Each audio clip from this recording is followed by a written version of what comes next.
Jadi gua udah coba buat birding pakai Olympus atau OM system ini dan ternyata beneran sebagus itu.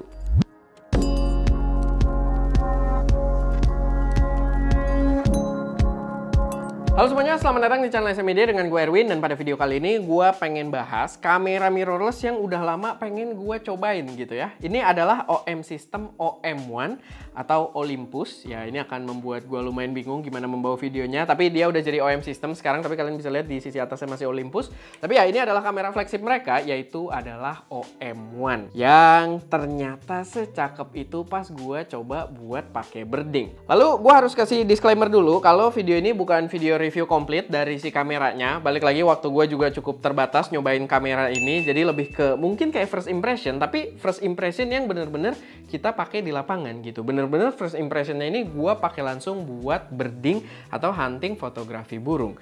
Dan gue mendapatkan beberapa insight yang gue rasa bakal cukup berguna juga buat gue bagiin ke kalian. Pertama, pastinya gue harus appreciate dulu build quality yang dibawa sama si OM1 ini. Build quality-nya bener-bener gokil banget, apalagi dipasangin dengan si lensanya ini ya. Tapi lensa kitnya dia pun juga build quality-nya oke banget, rasanya premium banget gitu ya. Dan si OM1 ini memang cukup wajar juga kalau rasanya premium karena dia berada di jajaran flagshipnya. Dan ini untuk kamera micro four third yang rasanya lumayan compact juga, lumayan kecil juga, gripnya ini bener-bener mantep banget di tangan. Gue suka banget. Walaupun gue nggak tahu ya, ini mungkin pembiasaan dengan kamera lain aja. Gue buat slide telunjuk gua ke dialnya ini kadang agak kesulitan gitu, entah kenapa. Kalau gini ya kayak gampang-gampang aja gitu, cuman kayak kalau lagi ini kayak kalau sambil nahan tuh agak-agak ribet gitu. Cuman ya itu sedikit impression gua aja, cuman ya keseluruhan dia udah oke banget, udah cakep banget build quality-nya, dan dengan harga yang ditawarkan dia lumayan menggambarkan dari segi kualitasnya juga. Nah, buat harga sendiri dia dijual dengan harga 33 juta rupiah untuk body only-nya. Dan kalau kalian beli yang versi dengan lensa kit, dia dijual dengan harga 42 juta rupiah. Yap, itu gap yang tidak sedikit untuk sebuah lensa kit gitu ya. Tapi kalian harus tahu kalau lensa kitnya juga cakep banget. Lensa kitnya tuh apa ya, kayak build-nya tuh nggak main-main gitu ya. Mungkin nanti kita kasih lihat dari B-roll-nya juga. Sayangnya gue nggak sempet nyoba buat lensa kitnya ini karena kemarin gue fokus pakai buat birding-nya langsung tanpa pelajarin menunya dulu, tanpa utak-atik apa-apaan, tapi kita langsung pakai birding. Lensa kitnya ini gue sedikit mention aja, sebenarnya dia juga gokil banget dari segi build quality, dan gue lihat banyak review-review online, lensa kitnya dia emang salah satu yang terbaik juga. Dan bahkan pindah ke manual fokusnya gitu, ringnya kalian turunin jadi manual fokus tuh jadi autofocus gitu, jadi gila banget gitu. Lalu ininya juga rasa putarannya gokil banget, aksennya dengan ada hitam dan garis-garis biru itu juga gokil banget. Dan secara angka dia 12-40 mm, yang berarti kalian kayak pakai lensa 24-70, mungkin bahkan jadinya 24-80 gitu ya, karena setahu gue untuk micro four third ekuivalensi dengan full frame-nya itu kali 2 gitu ya, jadi 24 kali 80. Dan ini lensa kit yang mungkin ya worth the price juga. Memang tidak murah, tapi ya lumayan oke. Dan kemarin ketika gue birding, gue pakainya lensa ini Olympus atau OM System 100-400 mm f5-6.3. Dan kalian bisa lihat ya, 100-400 berarti kan kayak 200-800 kalau di full frame, dan ukurannya sekecil ini buat ngerasain lensa yang setight itu. Dan buat lensanya sendiri ini dijual dengan harga 23 juta rupiah dengan feature yang udah komplit banget. Dan itu agak unik sebenarnya karena ini pertama kali gue birding, dan lensa yang paling enaknya, atau gue belum coba lensa lain sih, tapi yang gue rasain lensa yang udah rasa enak banget buat birding yang harganya di bawah bodinya gitu. Jadi kalau kita kayak pakai Canon R3 waktu itu atau pakai Nikon Z8, itu harga lensanya buat birding ya lebih tinggi dari bodinya. Nggak usah mereka. Fuji pun begitu gitu ya. Fuji kemarin kita lensa yang paling enak buat birding ya 150-600-nya. Itu harganya 60-an kalau nggak salah. Dan body Fuji kita aja X-A2S yang flagshipnya itu di 40 kan body only-nya. Jadi lensanya lebih mahal. Nah di sini lensanya lebih murah dari bodinya gitu yang buat birding, dimana jadi hal yang perlu gue mention dan patut juga buat di-appreciate. Si OM1 ini sendiri berarti adalah sebuah kamera dengan stack sensor yang jadi pilihan stack sensor paling murah di pasaran saat ini. Karena ya di Fujifilm kalian perlu ambil X-H2S yang harganya 40 juta body only, lalu untuk full frame-nya kalian udah bermain di jajaran Z8 paling murahnya gitu ya. Jadi ya menurut gua ini adalah opsi yang paling murah saat ini. Karena memang ukuran sensornya kecil juga. Dia paling kecil di Micro Four Third. Dan untuk body only-nya tadi dia berada di harga 30 juta rupiah. Nah kemarin gua bener-bener langsung pakai berding. Tanpa ulik-ulik sama sekali, tanpa gue nyobain menunya. Jadi bener-bener dateng, gue oper ke Ska dulu sebenarnya buat rasain dulu kameranya. Dan besoknya gue langsung atur berding, dadakan juga sampai sama orang yang bawa perahunya. Ya dia juga komplain gitu, siapa nih dadakan banget gitu sore-sore. Tapi ya udah kita langsung lakuin karena waktu yang cukup sempit juga. Dan berbentrokan dengan beberapa pengetesan kita yang lain. Dan overall, walaupun tanpa ngulik-ngulik dulu, dan gue sama sekali bukan pengguna Olympus, gue belum pernah pakai kamera Olympus sebelumnya. Nggak sesusah itu buat dipelajari gitu ya. Gue bisa bilang bukan yang paling gampang, tapi medium lah. Emang gue ada mengalami sedikit kesulitan, kayak gue nggak menemukan fungsi tombol yang kalau di Fuji itu tombol Q, atau kalau di Sony tombol FN gitu ya. Tombol-tombol yang buat langsung menu di depan gitu, gue nggak nemuin. Dan sebenarnya sih kalau kalian pakai agak lama, gue rasa ini kamera yang enak, karena dia sebenarnya assign banyak tombol yang bisa kita customisasi juga. Jadi tiap tombolnya di sini kayak ada settingannya gitu, kayak drive mode aja di sisi atas ada tombolnya sama autofocus, sama ada switch dan lain sebagainya. Itu bisa kita atur juga di dalam menunya. Cuman gua kan langsung pakai gitu ya, nggak sempet buat ngatur-ngatur, nggak sempet buat ulik-ulik. Jadi ya gue sempet agak kesulitan di sana. Tapi overall gue tetap bisa gitu ngelakuin berding. Gue tetap paham menunya, beberapa hal yang dijelaskan itu. Ya lumayan apa ya, bahasanya tuh dia nggak pakai bahasa yang bahasa dia sendiri gitu. Masih gue bisa pahami bahasa yang dia gunakan di dalam kamera ini. Masih oke lah kalau kalian pengguna baru untuk Olympus ini. Dia juga udah beberapa itu bisa diatur secara touchscreen. Jadi ya medium lah. Gue kasih dia berada di kelas medium untuk user experience-nya. Gripnya juga tadi gue udah sempet mention, gripnya enak dan ini patut banget buat diapresiasi. Karena mungkin secara ukuran kan bisa lihat ya, dimensinya nggak terlalu gede, nggak membuat tipping point-nya tuh jauh dari pegangan tangan kita juga. Gripnya enak dan buat hunting dalam kurun waktu yang cukup lama itu nggak letih gitu. Jadi kemarin pas kita hunting, kita kan naik kapal dan gue mual duluan sebelum tangan gue capek gitu ya. Dan itu sangat jarang terjadi ketika gue berding di daerah peak naik kapal tersebut.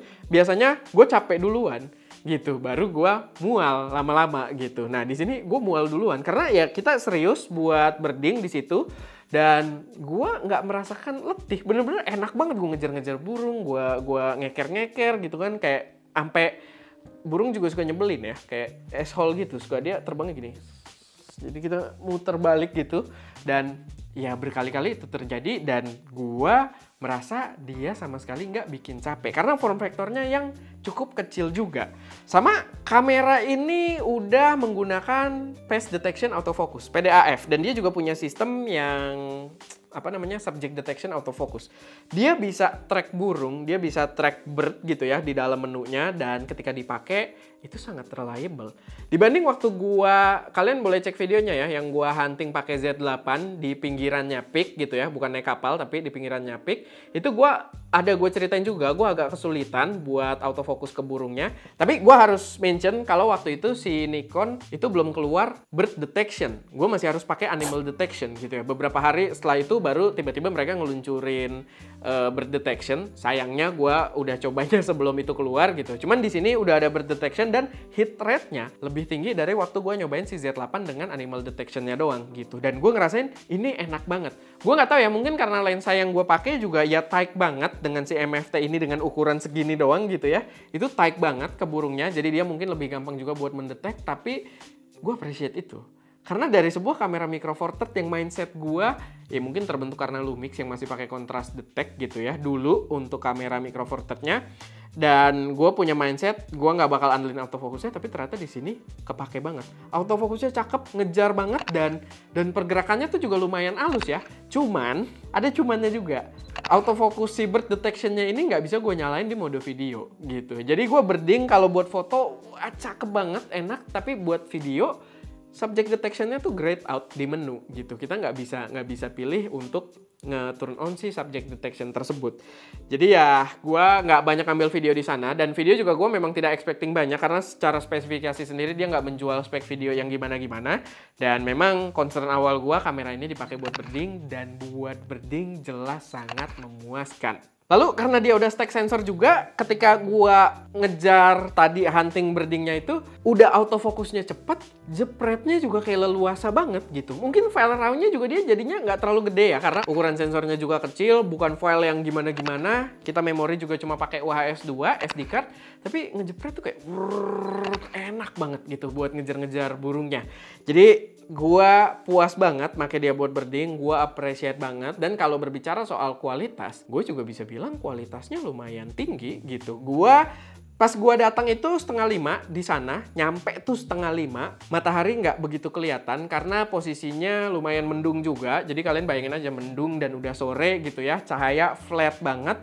Jadi di situ gua banyak pakai ISO-nya itu di 3200. Kalian boleh cek nanti, mungkin gue kasih file mentahnya juga. Kalau sempat gue taruh deskripsi. Beberapa foto gue kebanyakan itu pakai ISO di 3200 karena gue set manual, karena gue takut buat ngeset lebih tinggi.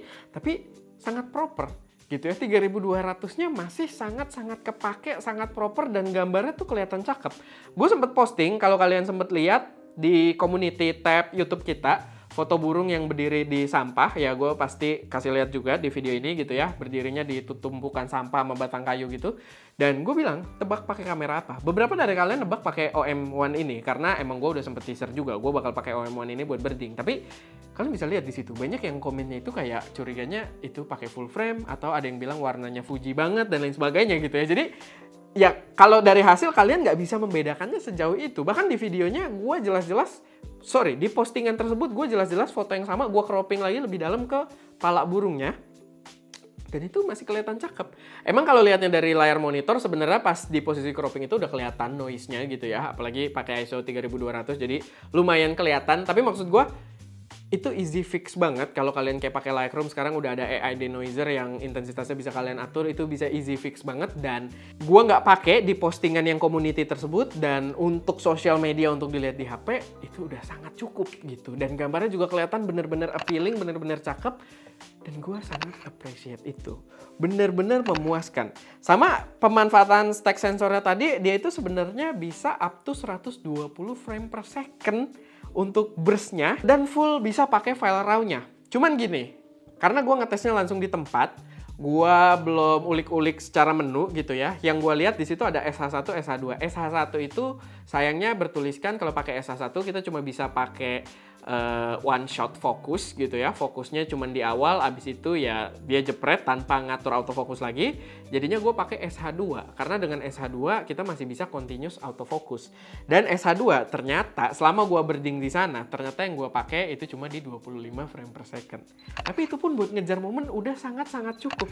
Apalagi 120 frame per secondnya gitu ya. Tapi ya itu tadi 120 frame per secondnya kalian cuma bisa autofokusnya ya di awal doang gitu, nggak bisa buat ngikutin terus. Sama sebenarnya dia ada feature juga yang sayangnya gua nggak sempet tahu juga pas kita lagi birding. Kalau nggak salah dia nyebutnya itu Pro Capture gitu ya, dan sistemnya itu pre-shutter. Jadi ketika kita ngeker-ngeker doang, itu dia sebenarnya sambil motret gitu, dan misalkan burungnya tiba-tiba terbang, kita pencet, seret. Suaranya aneh juga ya buat motret, tapi kita potret, cekrek, kita pencet shutternya, itu yang diambil yang selama kita mencet shutter sama beberapa frame sebelum kita mencet shutter. Gitu. Jadi beberapa frame sebelum kita mencet, itu file akan ke-save. Gitu. Jadi misalkan burungnya tiba-tiba terbang, kita baru mencet, pas dia siap-siap terbang itu bakal dapet. Cuman gue tidak nyobain karena gue waktu birding belum tahu feature tersebut. Gue masih agak kebingungan apa nih? SH1, SH2, ada Pro Cap juga ada beberapa biji gitu di situ. Jadi gue belum sempat coba. Cuman itu adalah fitur yang menarik yang sebenarnya patut banget buat kita coba. Mungkin nanti kalau ada kesempatan lagi kita bakal coba. Sebenarnya sih kameranya nggak langsung balik ya. Dari gue syuting video ini kameranya belum langsung balik. Cuman balik lagi yang kita kerjain nggak sedikit gitu. Jadi kalau misalkan nanti ada kesempatan lagi, mungkin gue baru bakal cobain fitur tersebut karena itu pastinya menarik banget. Dan 120 frame per second full file RAW menurut gue sesuatu yang signifikan, pastinya beneficial juga untuk para fotografer wildlife atau birding gitu ya.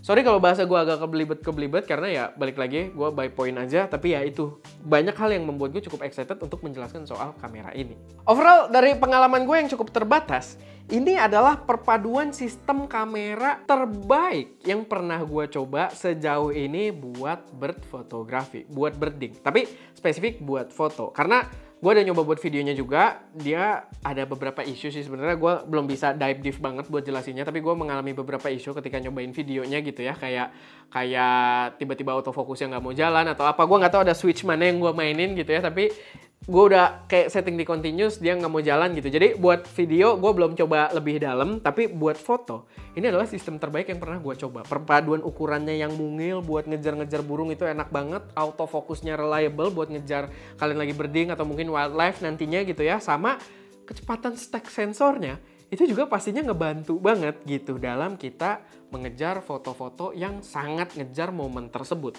Apalagi tadi yang ProCap-nya yang gue jelasin tentang pre-shutter tadi, karena gue belum coba, gue belum bisa jelasin banget, tapi ya itu pastinya fitur yang bisa sangat membantu juga. Dan dia adalah opsi sistem terbaik yang pernah gue rasain secara experience buat motret dengan kondisi tadi gitu ya, untuk birding atau wildlife, dengan harga yang paling budget juga gitu ya. Secara keseluruhan ya, maksudnya bodinya emang nggak murah, bodinya 32 body only untuk MFT, bukan harga yang murah gitu ya. Tapi perpaduan body dengan lensanya ini ya berarti kan sekitar 50-an, 50-60 juta kalian bisa birding langsung dapet cakep gitu. Kalau kalian hobi foto-foto wildlife atau foto-foto birding, kalian bisa langsung cakep dapet fotonya gitu dengan kamera ini. Kalau misalkan kalian kayak pakai full frame, kalian pengen dapet experience yang sama dengan stack sensor gitu ya, dan lensa yang jangkauannya sama, nggak murah gitu. Fuji pun kemarin kita pakai, walaupun dia sensor agak lebih gede, stack sensor itu pakai X-H2S harganya 40 atau ya bukan atau.